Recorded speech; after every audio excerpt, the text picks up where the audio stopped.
छठेई प्रतिवाद रे आउटसोर्सिंग कर्मचारी प्रतिवाद। शुक्रवार भद्रक स्वयंशासित महाविद्यालय परिसर में आउटसोर्सिंग कर्मचारी माने छठेई प्रतिवाद रे आंदोलन कर कर्मचारी माने अभियोग कर महाविद्यालय 40 रु अधिक आउटसोर्सिंग कर्मचारी अच्छा से महाविद्यालय परिसर में दीर्घ वर्ष धरी सुचारू रूपे दायित्व निभाउछन्ति।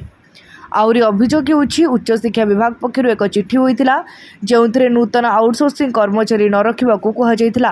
हेले भद्रक स्वयंशासित महाविद्यालय रे दीर्घ वर्ष धरी काम करुवा 40 जन आउटसोर्सिंग कर्मचारी को छटई करा जायछि। एथिपाई आउटसोर्सिंग कर्मचारी प्रतिवाद करी भद्रक स्वयंशासित महाविद्यालय परिसर में शांतिपूर्ण आंदोलन करिसेंति। सेपटे एने कॉलेज अध्यक्ष कहते कर्मचारी मध्य 43 जन आउटसोर्सिंग कर्मचारी थिले।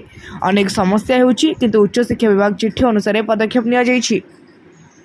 से विषय आम सरकार को लिखिचु। सरकार जो चिठी आसला से अनुसार आमर जीक डेली वेज लेबर्स थिले आउ किछि आउटसोर्सिंग स्टाफ थिले से माने को डिसएंगेज कराई छै। आउटसोर्सिंग स्टाफ मार्च 31 मार्च 2026 पर्यंत थिला।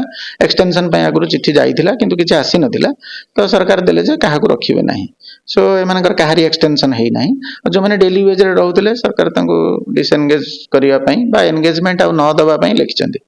एंगेजमेंट तो तांकर डेली तेणु एंगेजमेंट आउ करी हबनी। आ सरकार से विषय निष्पत्ति नेबे आमे तांको लिखिछु। आमे काली चिट्ठी कर देइछु सी जदि हमको अनुमति देबे जेतेटा पोस्ट पई जेमिति रखिबार जहा निर्देशनामा आसीबो। भद्रक ग्रुप अनिल कुमार सामंत रिपोर्ट तीर्थक्षेत्र लाइव।